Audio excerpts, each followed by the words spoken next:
this is a vulnerable community. Yes. In Kibra, there are thieves. I want to assure you. But what do you want to see of Kibera? Have you ever felt the shame to say you're from Kibera? That this has to be clear. No one owes you success in this life. Briefcase organization, they exist. Yes, ladies and gentlemen. Connect, activate, and become productive. Right. Paul Moses, Tito, Omondi, passionate about young people, community development, leadership. If you can't quote me, then at least quote yourself. You worked with shorts that The patches. yes, the corridors here. Picky Ponky is the hide and seek game, yeah? Yes, the hide and seek. Resilience is not a choice. So I'll give one incident of mob justice.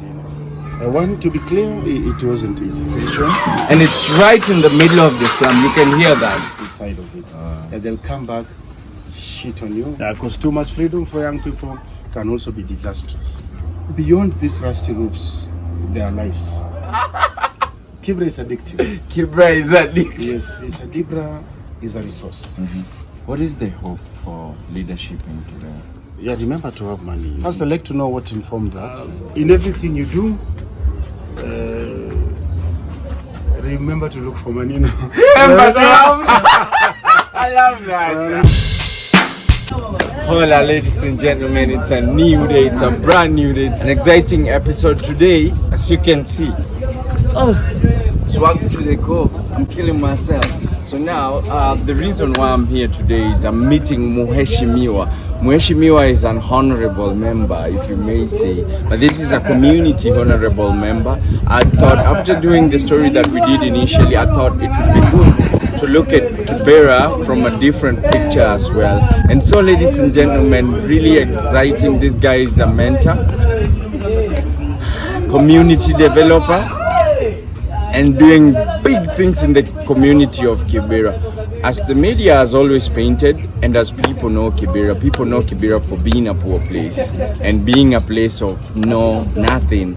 But this guy presents Kibera in a different way. He's actually around the corner. I've seen him. So this is Kisumu Ndogo, another village in Kibera, and so we're gonna take you through. This guy cut across Kibera, so now we're gonna take you to his hood, and then you guys, I hope you enjoy his story. Yo, Mheshimiwa. Nice to meet you, nice to see you. Thank you for having us. Thank you. And thank you very much for giving us time to be able to talk to you. Thank you. Yeah, you're on Victors with Victor. We're very excited. I've always been looking forward to host you here because I believe it will inspire a lot of young people from the neighborhood. As your story has always inspired me. I know you, but for the sake of our viewers, please introduce yourself. Thank you so much, Victor, and a pleasure for Karibu coming. sana. To our viewers, I'm called Moses, Tito, Omondi. Right where I am standing, this is where my history is. Or rather, this is where my umbilical cord is attached. Right here in this village called Kisumu Ndogo. Kisumu Ndogo. So we'll take a walk, he'll take us around as we enjoy. Like, this guy is too humble, man. Look at how I dress, knowing I'm coming to meet Mheshimiwa, and then he shows up with A short, rusty look and rusty mind. and rusty minds. It's amazing. So this is Kibera, and this is a part of Kibera, just a part of Kibera. Also, we're going down. So Moses, Yes. who are you? Tell our viewers. Who is Moses? Basically, Moses is someone born and brought up right here in Kibra, and this is where I spent my childhood. So basically, Moses is just a community enabler.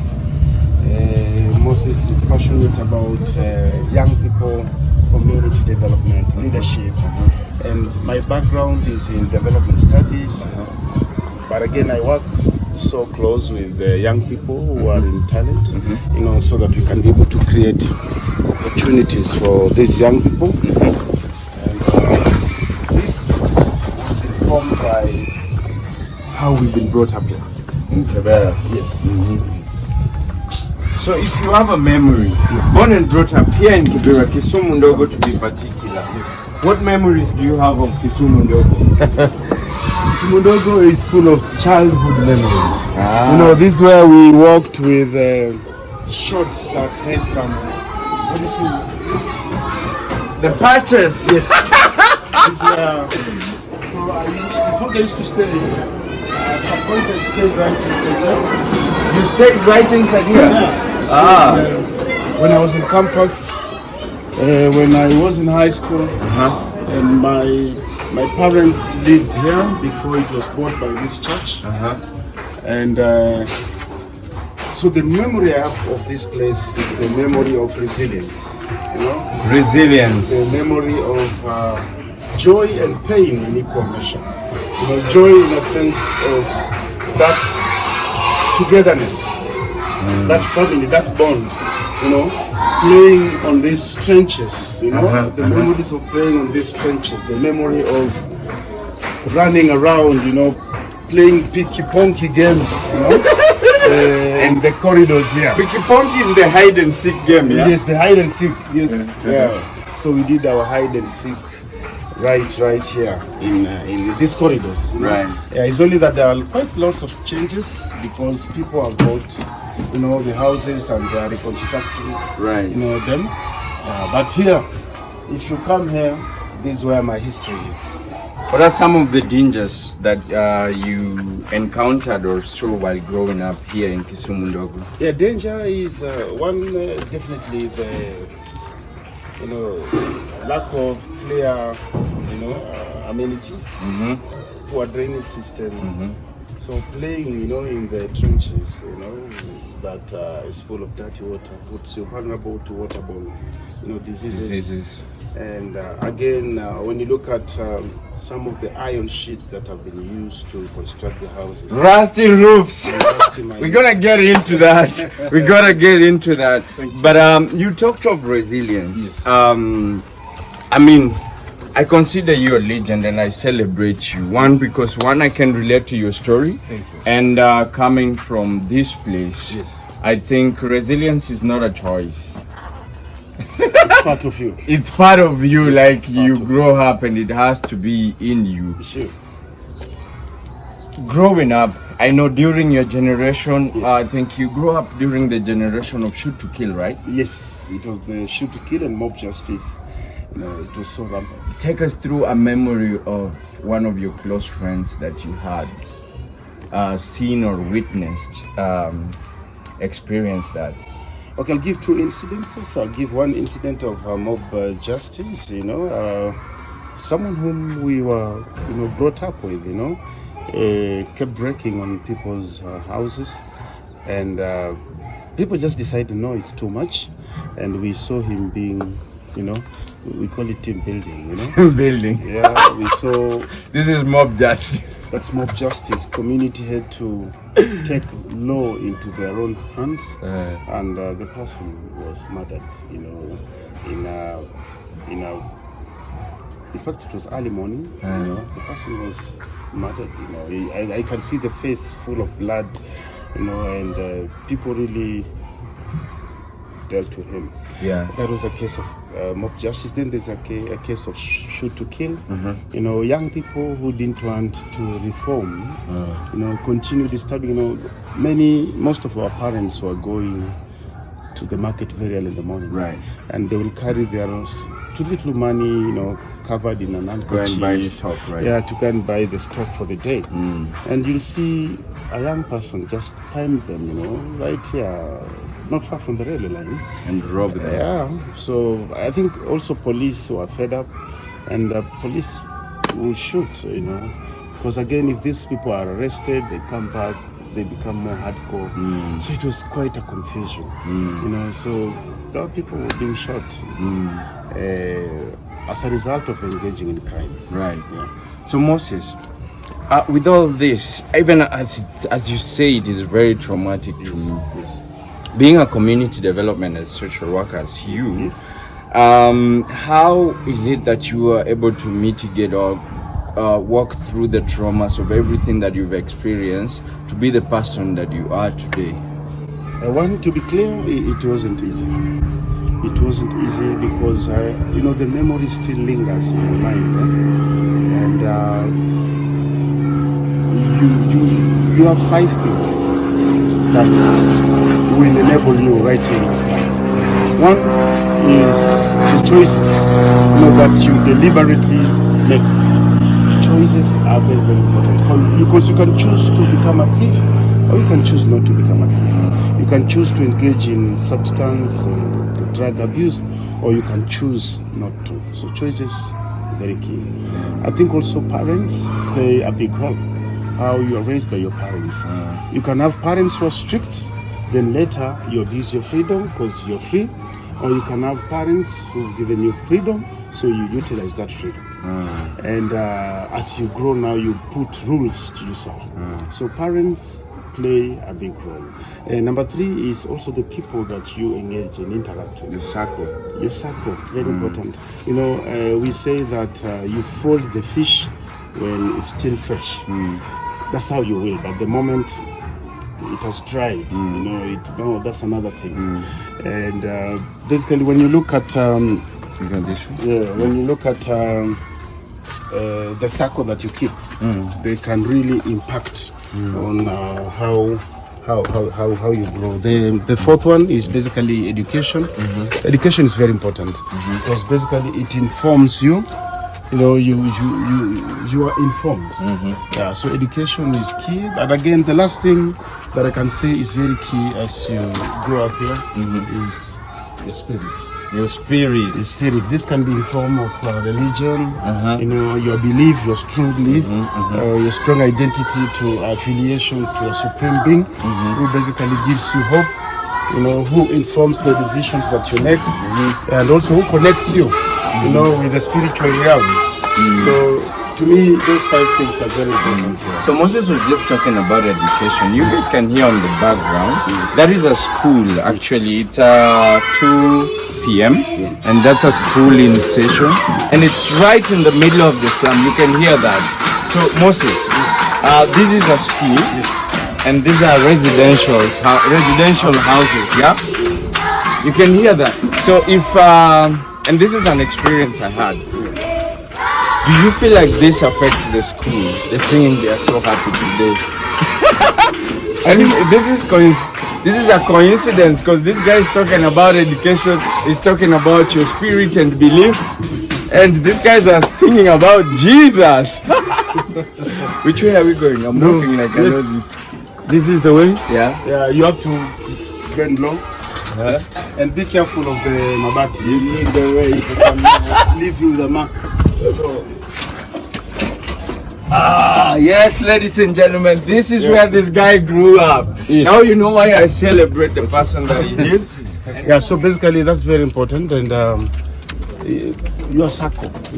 I've seen circles that we've connected to date, and we've seen circles that we've disconnected. Right. We've scattered. Right. We don't know where people are, simply because there are different points of connection in this life. Right. There are people that you connect, activate, and become productive. Right. There are people that you connect, but along the way, everyone pursues, their journey. Your network determines your network. Yeah, so that's very, very important. Yeah, so basically, that's it to me. And when you look at, you talked about education. Right. Yeah, we have different types of education. That's it, basically, we have education that is offered by government institutions. I'm gonna sit here. Sure. So we have government institutions that are not inside the slum, so you have to at least walk. Hello. And greetings. And we have those that are offered by local organizations. Right. We have churches also. The school that you just had, on your background is a church-based school. But again, standards matter. The standards and the facilities or equipment that are in place to enable you study are very important. So you find that as when we were growing up, going up to class 8, the primary level, was really a privilege. Yeah. Because very few people or probably majority will drop out of primary school. Then once you're done with the primary school hustle, now the school fees for the secondary school. Some of our parents couldn't afford that. In fact, in our days it was quite a heck. Right. So it is more of a privilege. Then now the nightmare comes in higher education, post-secondary school. That was another nightmare. But technically, in Kibra, I think during your generation, my generation, if you didn't get a scholarship for higher education, or if you didn't score as per the government score, yes, then there was no hope for higher education, tertiary education. Yes. Yeah. So that's why you find many people. Me, I went to university 10 years after high school. 10 years after high school. What? That's when I got the privilege, someone who saw my work and wanted to ensure that I get quality education, gave me the chance. Was it through them, or was it you interested to go back to school? No, it was my interest. I think, imagine having a passion to go to a university for 10 years. Right. And you're passing that university every day, along Gong Road. My passion was to go to a private uni, because I wanted to be in an institution where I can be toned down. Having been born and brought up in an informal settlement has its own mental implications. Right. It influences how you think and also how you do things. That's true. So I chose, let me go to a private institution so that I can be toned down, I can be calmed down. And so where did you go to uni? I went to Daystar University. Daystar? Yeah, that's where I spent my 4 years. Daystar is a Barbie university. Sure, because I wanted to have a mix. I wanted to have a feel of that. Yeah, I wanted to have a feel of that. So that's why I said, let me go to a private uni. But again, my purpose to go to uni, I had my clear purpose. I had 5 L's that I had put in place, to enable me go to Daystar.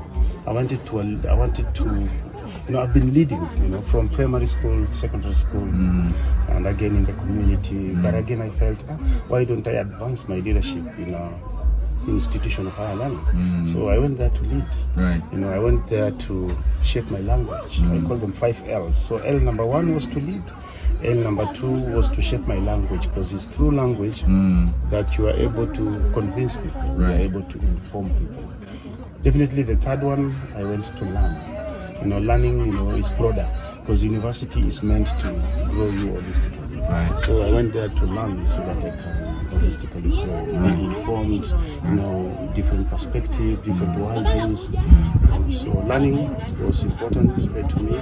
The other one was, of course, to express love and to be shown love. Right. That's always very important.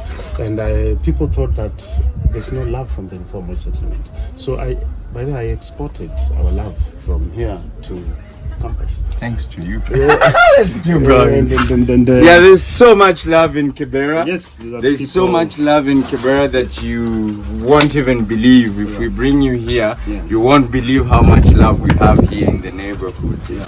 So now, I'm really proud and happy to hear that you took something from Kibra and took it somewhere else, so people could experience Kibra. Talking leadership, Moses. Yes. You've been on the forefront of leadership in this neighborhood, and you're one among the people that are really carrying along young people with them on their back. This can really be heavy. How do you do this? I'm asking you because I want to learn from you. I've been doing this, and I've encountered challenges that I'm really curious to learn how you have been going about this. No, first it has to be a passion. If you don't have passion to work with young people, I'll encourage you, don't work with them. Simply. And you're not just talking about young people from Quebec. Exactly. Kibra is a different one because of its uniqueness. Yes. And, yes. It's not easy by way to work with young people, because it comes with its own whips, marks and scars. Right. Because when you work with young people, they have their expectations. Right. And especially when you work with young people and you're also young, remember, you are all competing. Right. Okay. Right. if you're all of you young, you're competing for attention. Right. You're competing kukatiana. You're competing For for resources. education. Yes. So, because what they want, you also want. Right. So another thing is that working with young people can also be fulfilling in a sense. They keep you up to date, Right. because it's young people who introduce fashion, it's young people who introduce new terminologies, Right. in this language world. It's these young people who are very creative and innovative. They come up with ideas, or they implement things that are so great. So those are some of the things. And again, when you work with young people, always know how to strike a balance between freedom and no freedom. Because if you don't strike a balance, young people can really abuse the freedom. Yeah, so when basically you have to ensure that they have freedom, but again you have to ensure that freedom is curtailed. Right. Yeah, because too much freedom for young people can also be disastrous. So it's sort of controlling. Yes, because if you don't put them on check and balances, they can really mess you up. Right. Yes. So with the 3 L's that you carry with you, what is the eventual goal? My eventual goal is basically, I subscribe to, I'm a socialist, and mine is to ensure that I'm equipped with the necessary skills, tools, and equipment to impact my community. Right. To me, those are the end goals, so that we can raise another generation of either leaders, another generation of community servants, servant leaders, another generation of people who are impacting the community. Right. To me, that's the having more and more channeling energy that can, capitalize on the positivity here in the ghetto. Here, it's full. Sometimes negativity can be too much even from the people that you expect some positive energy. So if you don't channel positive energy, it will come back to hit you. So I strive to channel a lot of positive energy.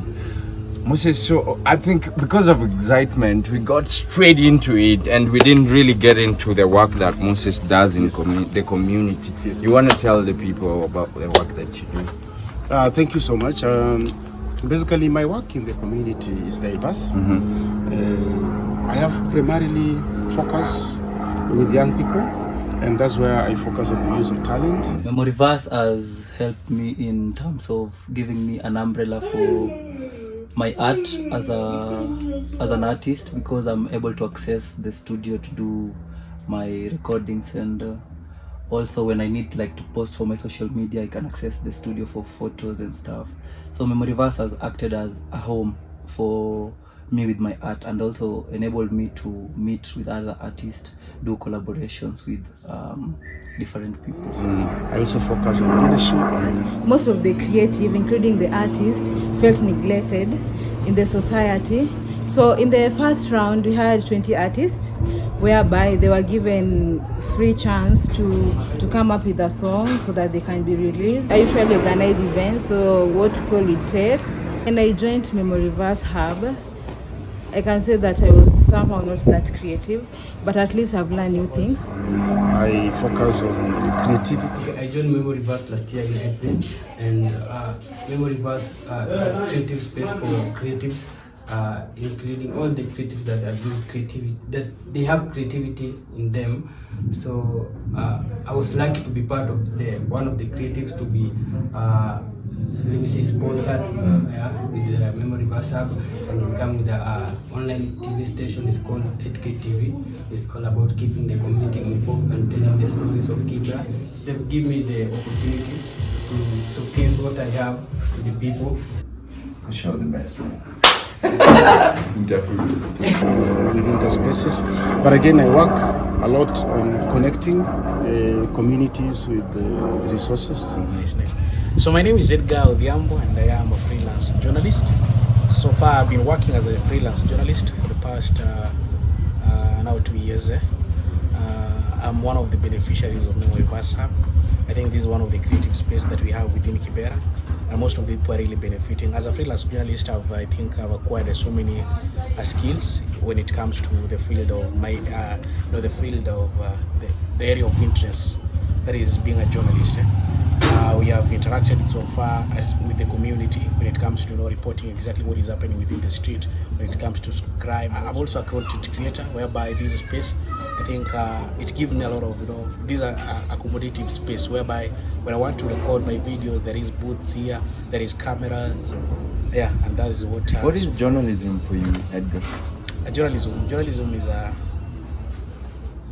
Let me say that journalism is one of the things that I normally like doing. Is like a career to me, because through journalism I do stories I share with other stations, and I'm being paid for that. Right. Yes. Or external opportunities. Right. I also work on issues to do with peace. Peace is very important in our community, because this is a vulnerable community. Yes. One, we are multi-ethnic. This place is always politically charged. So if we don't carry the banner of peace, it puts us, in a vulnerable situation. Another thing is that I'm a champion of education, and whenever I get opportunities, basically scholarship opportunities, or enabling young people to join either primary or secondary school or university, I always push, for that. So those are some of the things that I basically do.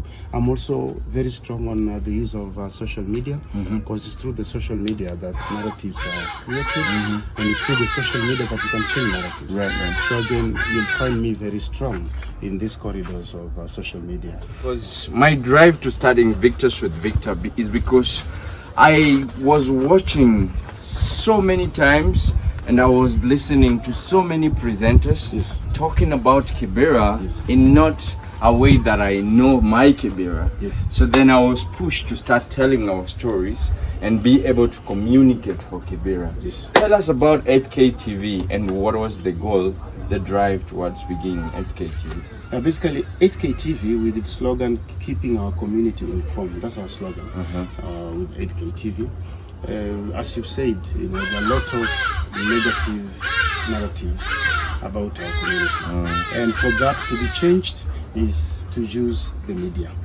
So we thought of, and it's not easy to establish a media house, but again, social media has created a free open platform, and through that, we've been able to keep our community engaged in news, general news, local, national, international, sports, entertainment, right? Comedy, fun, humor.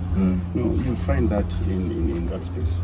And basically, you see, beyond these rusty roofs, there are lives, with their talents, or even handicrafts, the people who can perform something. And these are stories that sometimes misses the headlines. Right. Yes.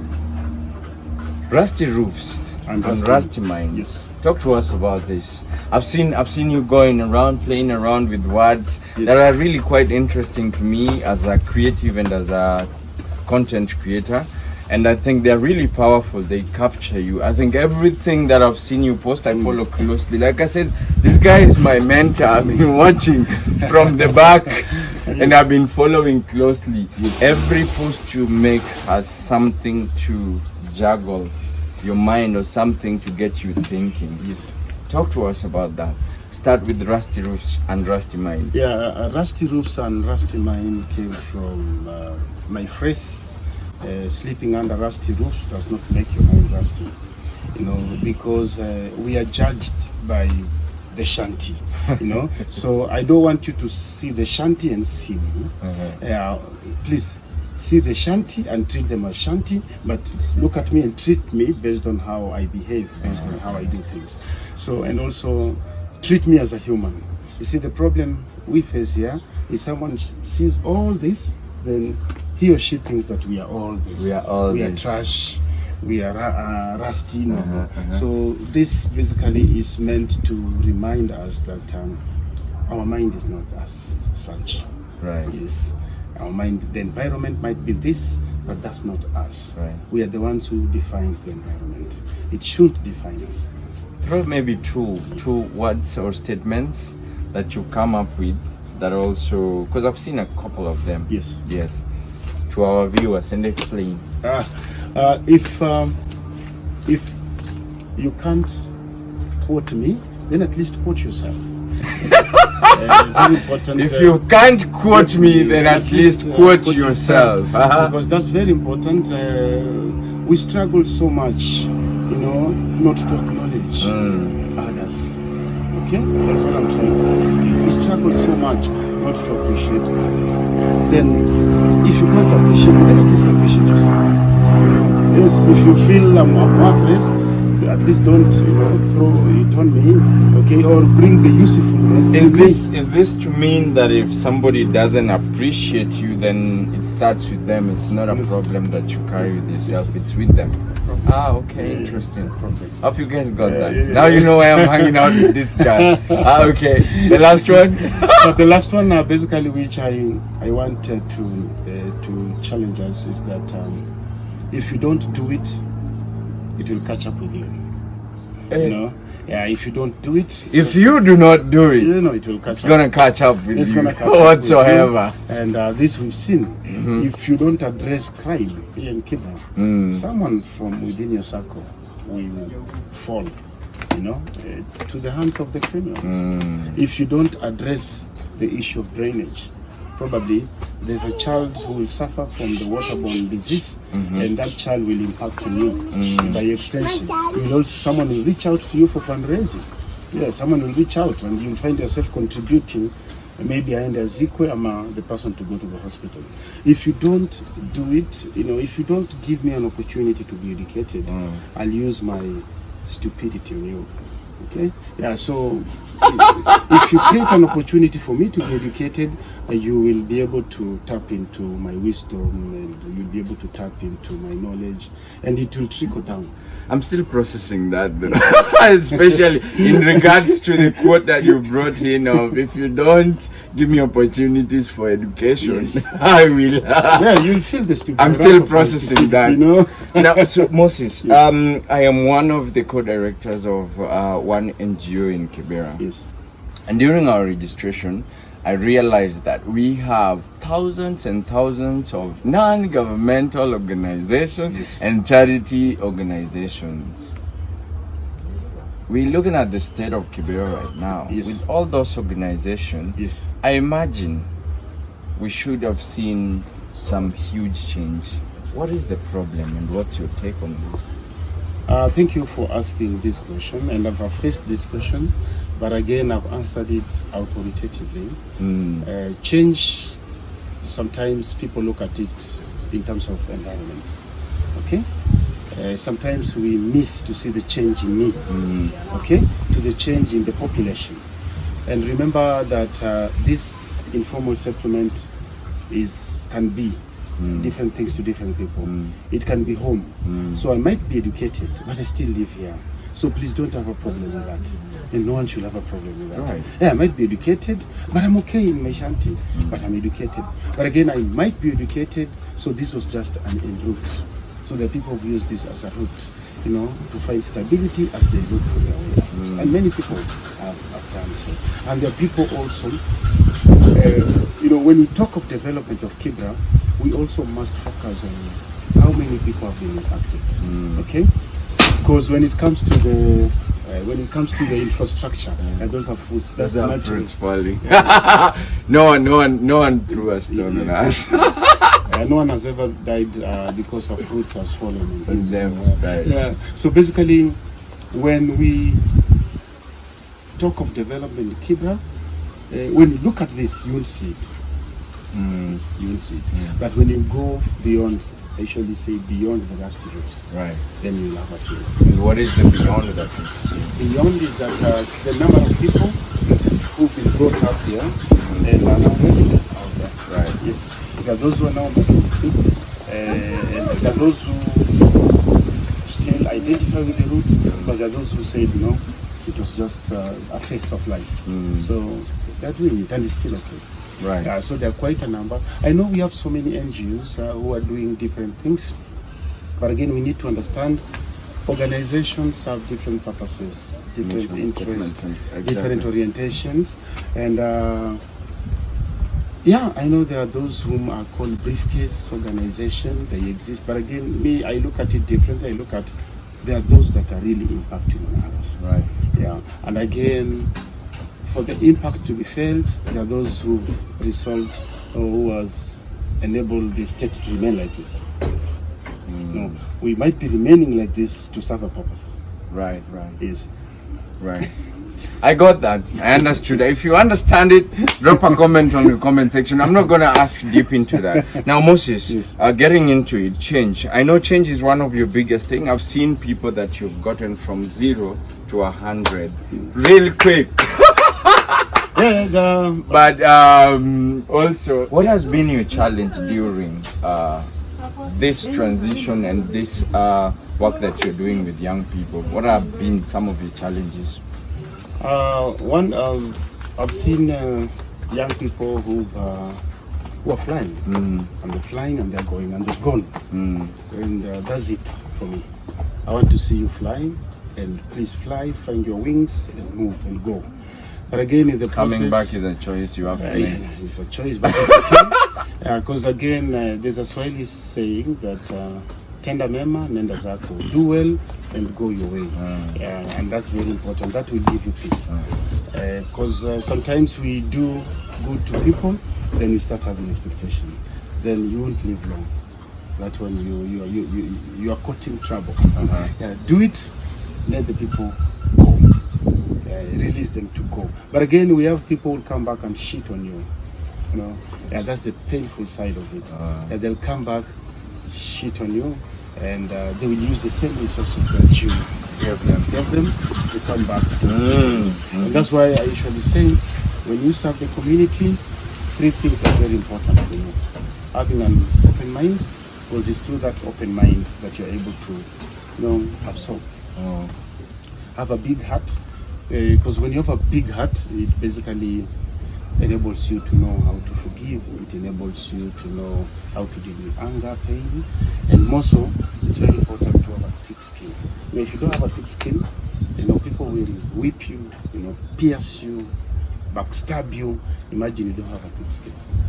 So you must have a thick skin to enable you to survive, some of this. But again, I have some bragging rights because I know some people who made it, through my hands.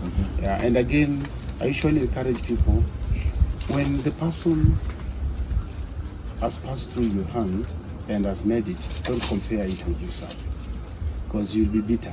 Because there's someone who passed through your hand and the person becomes a doctor and still remain in the community. They say a good teacher Yes. should see their students better than them. Very important. Yeah. Very important. And I've had a felt of that. I've seen people who are now making it, big out here, out of simple connection. Because again, in the community, when you're given connection, activate it. You see, the problem is if I've connected you with someone and you don't activate the connection, then it's nothing. Yeah, it's nothing.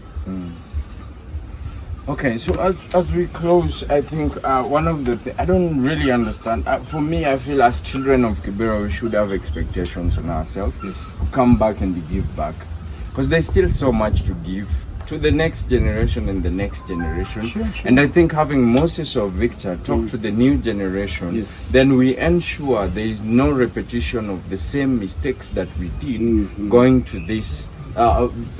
These young people also repeating the same mistakes that we did. And for me, I think that is growth. One of the things that has really frustrated me over time, working in the hood, is I think one is the thinking around handouts. So I was doing a story of this gentleman, and I think a lot of young people in Kibra expect that if Moses is doing this, then he owes us. He owes us. Talk to us about this mentality in this town. One is that this has to be clear. No one owes you success in this life. No one, including your parents. Just to make it worse. Yeah, we feel so much entitled that I didn't succeed because no. That's why we miss the point. No one It's your it's you. Okay, it's you. Okay, but again, we have seen young people here who expect to be given, who want to reap where they didn't sow, who want simply because you've made it, they feel entitled to your money. You know, they feel entitled to give me. You know, give me. You know, their hands are open. You know, and that can really affect, you know, young people, and it can also create fear. I know young people, or I know people who've made it, they can't come here because of the fear of give me. Yeah, because someone feels entitled simply, and by the fact that we were brought up together. If you've made it, I'm not entitled to be begging to you. No, and it's not a right. You know, it's very important for people, or for those of us who've been born and brought up in this setup, to know the difference between rights and privileges. Yeah, I don't, it's not a right for me to give you whatever I have, no matter how much it is. But it's a privilege when you get it. This question mostly, Amos, I think, goes to a Victor or a Moses down here in the slum who's not been able to, you had the same resources, same opportunities, but he's not been able to step up to the level that you are. Yes. In Swahili they say mikono hazitoshani. Yes. The fingers do not match. Yes. Whose fault would this be? If Moses and Victor had the same opportunity, same resources, and Victor didn't make it to the level that Moses made it? You know, to be honest, in life we are faced with luck, success, fate. In religious circle, they say blessings. Okay, and all of us at some point must encounter evil. Because, you know, there are points where luck will come to you. There's a point where fate, and honestly, regardless, you can be educated, you can be foolish, you can all this prepared, have a strategic plan, but fate also always has its ways. But again, there is success. Success is you're working on it, you know, and it's something that has come over a period of time. Right. Yeah. So you have to cultivate it. You have to invest in it, you know, and also success means different things. I've seen someone in the slum here buying a bicycle. To that person, that is success. That's true. Someone owning a wheelbarrow, that's success. Someone owning a phone, that's success. So success also are different. Okay, there's someone who just cleared high school. To that person, that is a success. Big success. Big success. So those are some things that we also need to consider. But again, never blame yourself, and do it not to blame anyone, but work it. I'll say work it out, if possible. Work it out to the last point. Yeah, you know, I know we've seen people here in the slum who've worked so hard, but again, nothing. Yes, you've seen it. Yeah, someone worked, someone has struggled with the children, with the family, but nothing. What would you say was the turning point for you as Moses? Basically, my time. I have different turning points, but I'll use one. My turning point was, you know, the level of poverty. The level of poverty. Yes. Poverty is not something to envy. Neither it should not be celebrated. Poverty can really deprive you of your dignity. It can take away the humanity in you. Yeah, so poverty was my turning point, and I said, it's not supposed to be this. But the problem is that poverty can be addictive also. On the other side, it can be addictive to an extent when someone wants to remove you from it, you find yourself back. Yeah, because it has its own comfort. It comes with its own, you know, factors. You know, factors of comfort. We call them factors of comfort. You feel, I'm okay. Just to relate to that, I think I grew up on the other side, Kianda. Yes. And I remember after I got a scholarship, so after my tertiary education, when I got my first pay, I think what I did is I moved out of the slums. I did not have a plan. So I went out there and spent this money for 6 months, and I was ashamed coming back. I felt there was shame that I was carrying with myself. Good thing there's not many people that knew about it. They're just knowing about it today. So I came back, and then I got to travel, and I got paid, and I built structures in the slum. Mm-hmm. So then I was thinking, the next thing, if I'm coming back, then I'm coming back to my structures. Mm-hmm. But when I had the structures, I really struggled moving from Kibra. You get what I mean? I get you. Just jumping from this side to that side was a huge struggle, because I was really afraid, one, of what people would think, and I wasn't really confident that I was able to move to that place, and I was thinking probably moving is wasting money again. You understand? Yes. So I got into a comfort, just to add into what you just said about poverty. Yeah. If you say that poverty is a comfort, I really agree with you. Yeah. But again, Kibra is addictive. It's addictive. Yes. It's addictive. You need to say that again. No. Kibra is addictive. Kibra is addictive. Yes, it's addictive because it has offered you a cheap way of life. You are paying rent that you're not paying taxes on. You can access, as long as you have money in Kibra, then you're good. The money here doesn't mean billions. No, as long as you can access money, then you're good to survive. Right. Why am I saying this place is addictive? To some of us, we just like you. At some point, I moved, and again, I say life. You came back. I came back. Just like people laughed at me, and again, sometimes we have. So you told everybody you moved, and they saw my things were being carried out during the day. I moved during the night. I moved at night. When I moved back in, they're like, Amirudi, he's back. You see, again, sometimes our friends are very interesting. But they celebrate, they celebrate you coming. They're not. Where are you going? You wanted us to remain, at the same spot, but again, sometimes I feel Kibra can call you back. What is that supposed to even mean? What that means, that sense of community. Yeah. That sense of, there's a certain. You don't get it on the other side of town. I understand what you're talking about. Because Kibra has become a lifestyle to some people. It has given them identity. Yeah. It's when you are referred to from Kibra, that's when you get the satisfaction. Yeah. So you find yourself want to be referred from to get that satisfaction.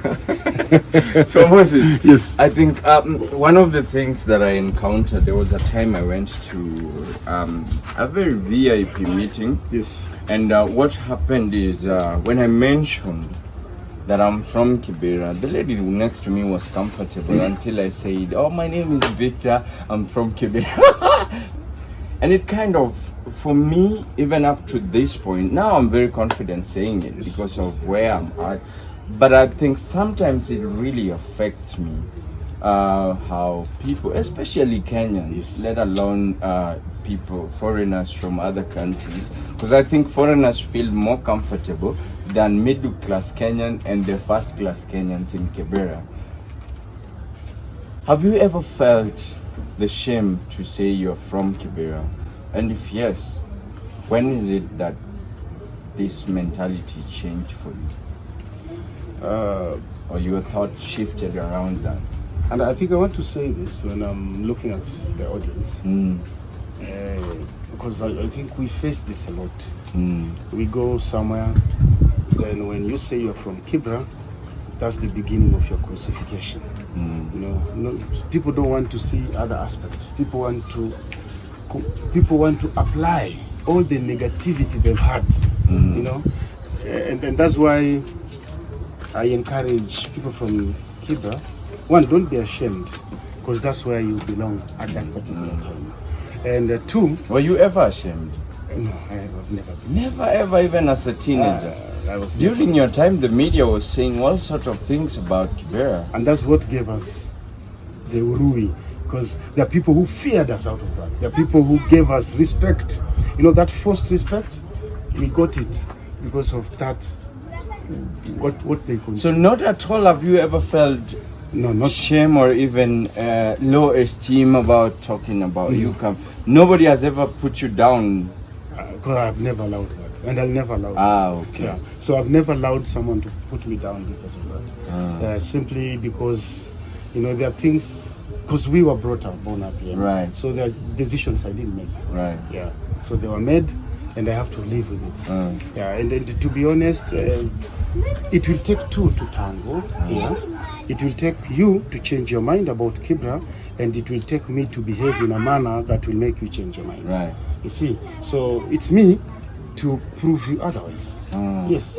So whatever you've consumed about Kibra, I shouldn't display the negative on you. Yeah, it shouldn't work that way.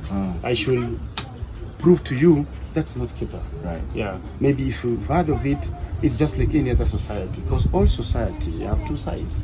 Even in the developed countries, two sides of life. Okay, same to Kibra, we have two sides. We have, when someone has told you in Kibra they are thieves, I want to assure you also in Kibra there are no thieves. When someone has told you in Kibra people are stupid, I want to assure you the other side is also there are people who are not. Yeah. So there are two sides to this. Right. So now, another interesting thing that I think I'm curious on, I think I've seen you lead. You're from this side of Kibera. This is just a portion of Kibera, but I've seen the impact of your leadership from that end of Kibera to the other end of Kibera, from across Kibera, and people of all ages, mothers, youths, children. What is your take on the leadership around Kibera and in Kibera? Kibra is, I just wish, I want to talk to my leaders because they are my leaders. Kibra is a resource. And you as a leader, you are part of that resource. You know, the moment you become a leader in Kibra, you are a resource. And I know sometimes leadership has derailed our development due to toxic politics. You know, Kibra politically has been perceived as an opposition zone. Right. For a very long time. So we've been branded, yeah. Those are people who are not pro-government. But again, Kibra has defined the politics of this country. Because it's from here that demonstrations, you know, are manufactured. You know, it's from here that the call for change, you know, is started. From here. Because these are people who are always willing and they are yearning for that change, and they'll do anything. But again, the leadership has not maximized on the thirst to change Kibra. I don't feel they've maximized on it. Yet there are lots of opportunity to change this community, in a sense that access to resources. You know, the moment you're a leader, especially elected, you know, you're a policy maker, and by that fact, you can put in place certain measures that can advance the change that we yearn for. I know you're very vibrant in empowering young people. I keep saying this, but I want to say, and I'll give you flowers. Actually, this is me giving you your flowers for the good work you've done for my community. Thank you. But again, where do you feel that there is a gap in supporting young people by the government of Kibera and by the government of Kenya and the leaders in Kibera? I think there are no mechanisms for mentorship. I think we don't have systems of transition in our community. We miss it, that you can transition. So we've left it to schools, but we don't have community systems where a child transition from this to this. We've either left them to churches, so you grow up with some biases, right? You know, you only think that being a certain religious affiliation makes you, and those are some biases. I personally, I would wish. I want transition where we look at people holistically, you know, that people from different views. Okay, so we miss that. We also miss opportunity to tap into the innovations and creativity. Right. Young people here have some ideas, and those ideas have not ever been put into or enabled enough to be realized. Because I believe if they are realized, they can impact on us. So there are gaps in that. And again, this community, as you walk around, is what we call small economy. There are lots of small businesses here that can be. This place can develop as an industry, because we channel a lot of human resources and unskilled labor. This is a place where unskilled labor come from, and that unskilled labor is not utilized here. Okay, if that can be utilized, to grow this community, to me that can really add value. Look at young people from high school. Okay. You don't know whether you go to institution of higher learning. That you're not guaranteed. So if we have systems that can guarantee that, I'm trying to imagine this place won't have been the same. Right. Yes. So there was a time, I think you were vying for a position, if I'm not wrong. What happened? Oh yeah, in 2007, I was seeking to be elected as then. What councillor. advice to that? What advice? What informed that is the need to come up with policies. Right. At that level then, because I saw there was a gap, and I saw there were opportunities at the same time. Because as I've told you, elected leaders are a resource. That position is a resource to the community. So what happened is that I didn't stop the ambition. Is because again, as you venture into something opens up for you. So what opened up for me is to continue serving my community. That's something that has continued to happen. Right. So and again, I didn't win. Other people won, and we supported them. To serve their purpose at that particular time. But again. I wouldn't want to be seen as the person who can solve it.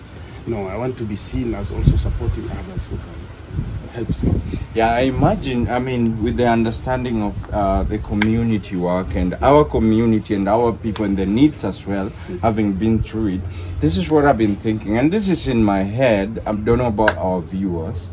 But what I feel is Kibra needs leaders like Moses Omondi, people who really understand our problems and they really can relate to our problems.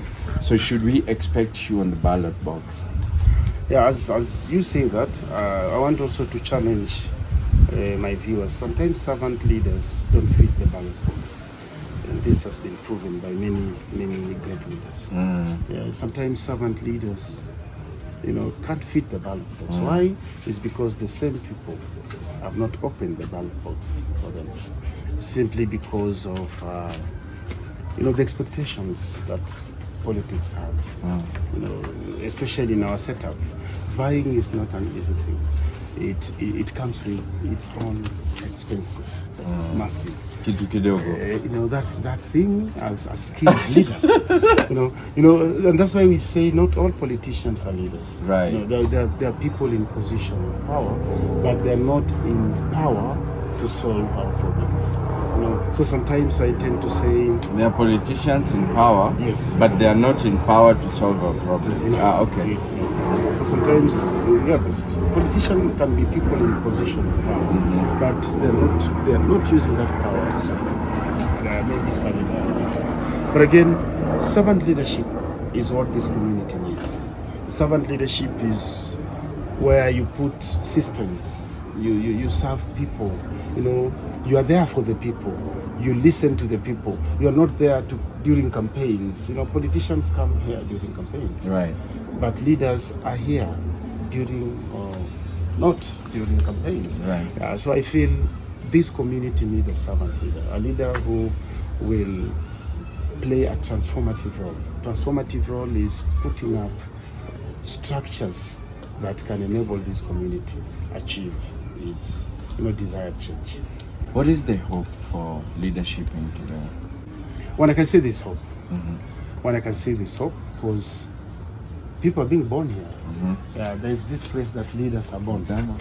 And to be honest, leaders are being born here. Yeah, that one I can see. Leaders are being born here, and also leaders are being made here. So to me, that gives me hope. And again, there's no leader who is cast in stone.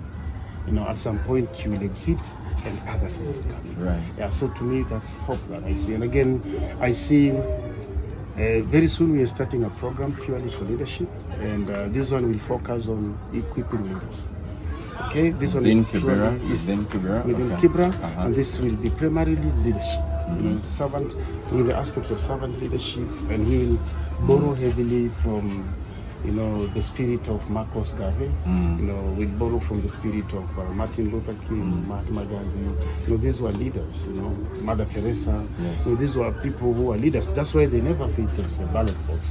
You never saw them in the ballot box. Yeah, because they could fit in the ballot box. So we want to inspire their spirits back to us. You know, the Pan-African, the spirit of Mahatma Gandhi. You know, where you're simple, you just wrap yourself. You know, you don't have to be too classy. You're simple, and you're impacting big time. You know, the spirit of Martin Luther King Jr. You're fighting for the people. No one is. You're paying yourself. You know, the price. You know, to bring the change. You know, Marcos Mosiah Garvey, you know, did something great when he saw the fate of black people. You know, he's even remembered for having a ship to bring back people back to their motherland. You know, and for that to happen, that is driven by passion, and we need to cultivate such spirit that people from Kibra, you can make it, but we can bring you back to impact. So now, Moses, as we close, I think I'm going to ask you one last question. Then there's a campaign I've been running the entire month, and I'm committed to run it. I'll ask you a question about it. But what do you want to see of Kibra? I want to see three things. I want to see empowered individuals, you know, people who make decisions out of being empowered. And empowerment here also are in three. That can be academic, you know, it can also be financially. But financially empowered to, you know, to choose preferences. You don't have to eat a certain type of food every day because you don't have money. Right. You know, I want you to have money so that you can prefer what you want to eat. And the other thing that I also want to see, the second thing I want to see is infrastructure. You know, this place has an opportunity to have modern. That's the third thing. So financial education and then infrastructure. Yes, very important for this community where we have infrastructure, clear hospital, you know, clear emergency response, education system is functioning within here. Access to government services, access to road networks, you know, because you know, this if someone is injured, you know, passing here is quite a help. Yeah, so we want to open up Kibra, you know. So interestingly, you've talked about financial empowerment. Yes. I've been running a campaign. My campaign is particularly so this is what I call it. Remember to have money. Yes, Oh, you've seen this. Nice. So I can't believe my mentor is my follower. No, remember to have money. I see it. Remember to have money. I think people look at it differently, and I've seen people's perspective on it. What is your take on that? Yeah, remember to have money. Of course, remember. You know, without. And if you have questions for me on that, I can answer. I'll ask. First, I'd like to know what informed that, because it's good also to know what informed that. Having been in a state of not having completely, and also being on the state of where I can afford what I want to when I want to, I can go where I want to go when I want to, I can decide not to conform because somebody is offering me something monetary, you know.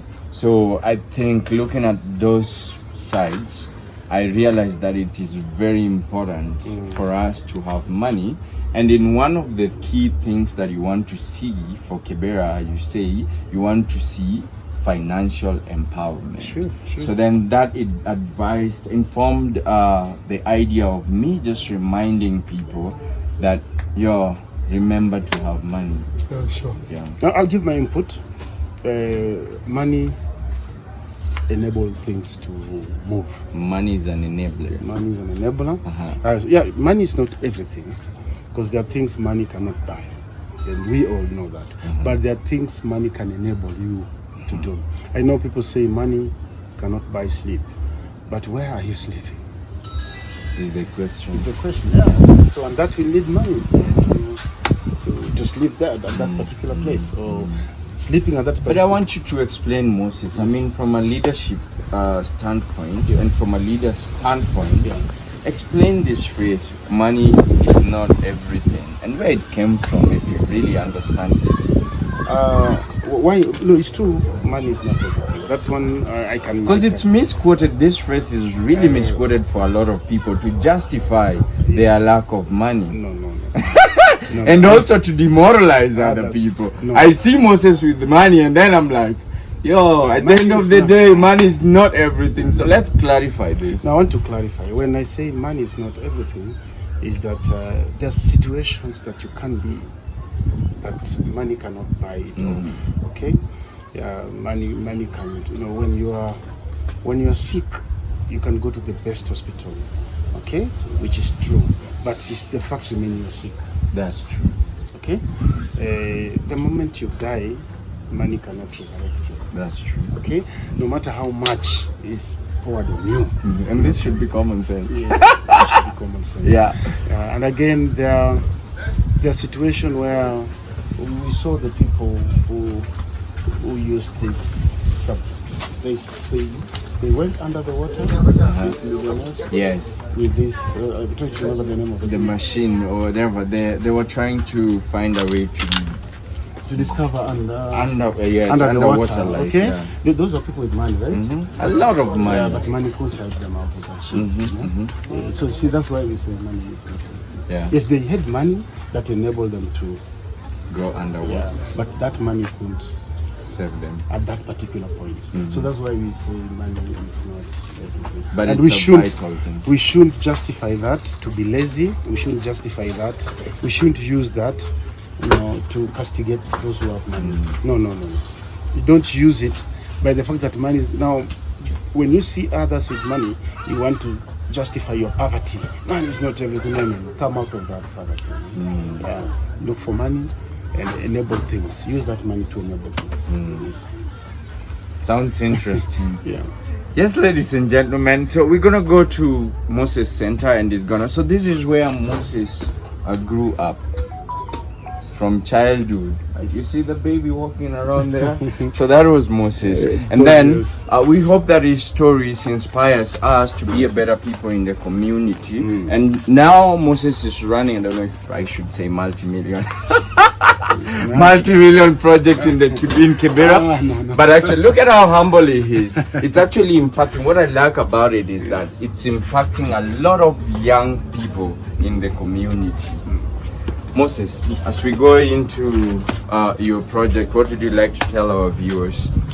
Basically, in everything you do, remember to look for money. I love that. But again, in everything that you do, ensure that it's productive. That's true. Yeah, it's very important. We shouldn't just do things for the sake of doing them. Yeah. No. We should do things. Live a purposeful life. With it should be. It should be with a purpose. But again, we know that things that happen spontaneously. Right. And we need to allow those things also to happen. Call it natural. Yeah, that's natural flow. Yeah, and when it comes to you, please receive it with your whole hands. Gratitude. Ladies and gentlemen, we are the center. Cheers! We are the center that Moses runs. So tell our viewers, where is this? So welcome to Memo Reverse Hub. This is a creative space for creative people. Basically, this space has 4 objectives. Objective number 1 is to create. Objective number 2 is to nurture, utilize, and benchmark creative talents. And this is in Kibra, right? Right here. Make that clear. This is right here. So sometimes when you tell people that there are such in Kibra, people wonder, hey, So is this really? beautiful.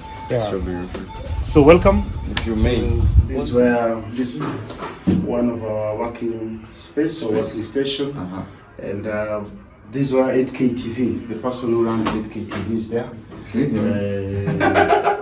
The guy who posts things on 8K TV. We also have Durga, who also run his Durga TV freelancer. This is our reception area. We also have an audio recording studio. There's a session going on. Session going on here. With, Hello. Hi. So she's an artist, eh? no, I think she's doing her content. I don't know that she started I'm singing. taking a photo of her doing the recording. But do you sing? I've never seen her sing. For social media, eh? So I don't know whether she's. Nice, I like the sound inside. I don't sing, but I like I'm a host in certain shows, but I don't sing. Okay. Nice to meet you guys. Have fun. Yeah. So. Wow, I These are like this. photo booths. I really love this. These are the photo booths. And also places you can do interviews, you know, if you want to do interviews, you can do your interviews here. These are photo booths for different purposes. Basically, we also have the space. So colorful, nice. This space can be used for trainings, for meetings and stuff. Conferences, yeah? Yeah, so there are people, it can be tinted, eh? So once it's designed, you can't even know you are here. So you do some decors and, you know, you just bring life out of it. Yeah, so basically they have these, so far we've recorded 40 songs with different artists. We've done 3 videos, no 4 videos. We've done 4 videos and 1 joint project. So is this free of charge or? We started free so that we can be able to give spaces to talent. Right. But again, for sustainability, we are charging the list. Okay. And we are charging the list, which is barely 3,000 that you don't pay. You don't have to pay all of it. You pay it in. So is there a criteria on how you pick the artist, or you can just come and record any song? Okay, I'm targeting new emerging artists.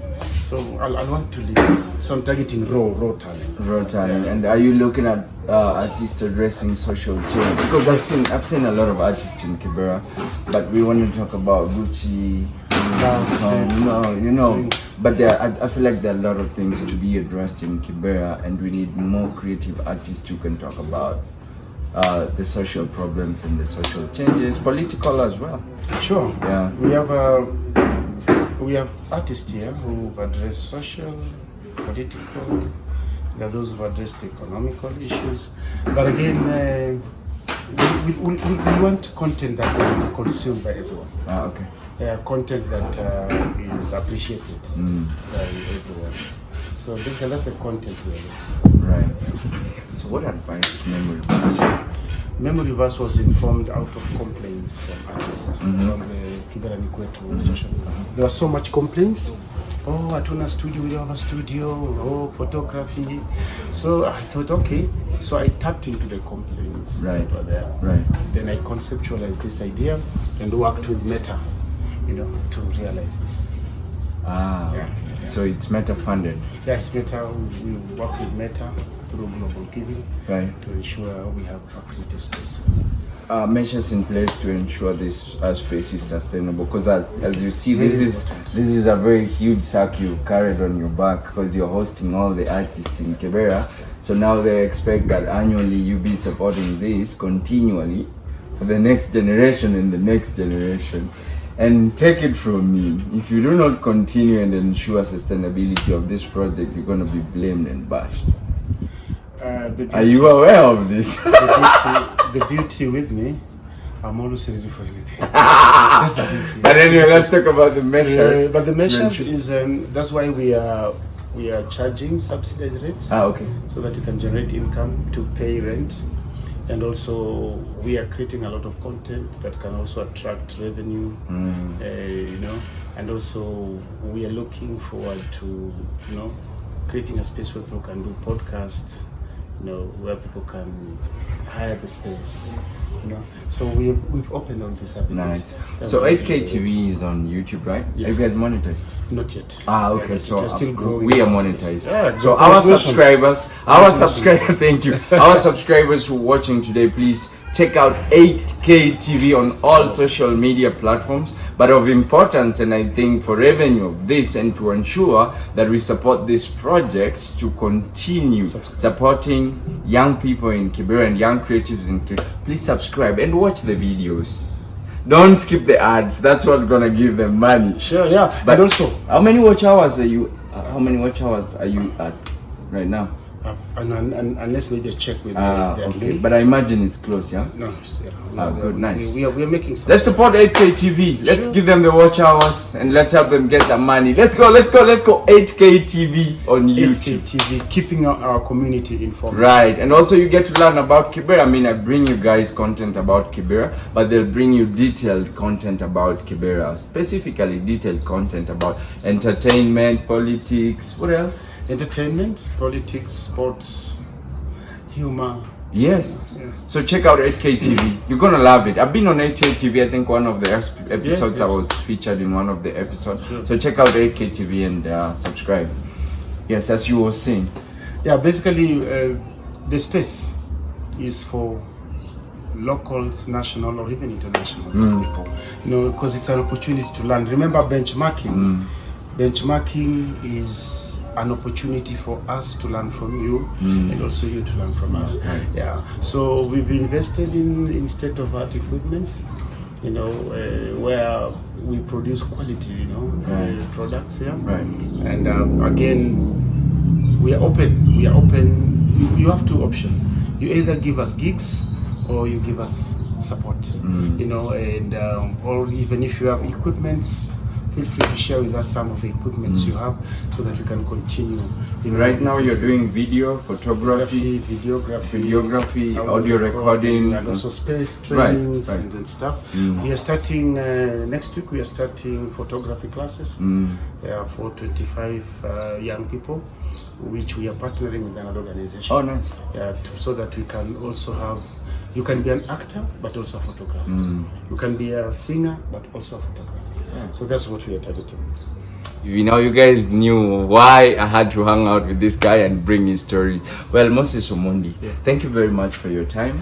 I know how busy you are and you can be, but for you to be taking your time and sharing with Victors your content, we consider you our Victor, and so I wanted to give you your flowers today. I really appreciate the work that you do and the impact that you bring into the community. Asante sana. Thank you so much, Victor. Well, you heard for yourself. If you haven't subscribed and if you need ear, please remember to subscribe.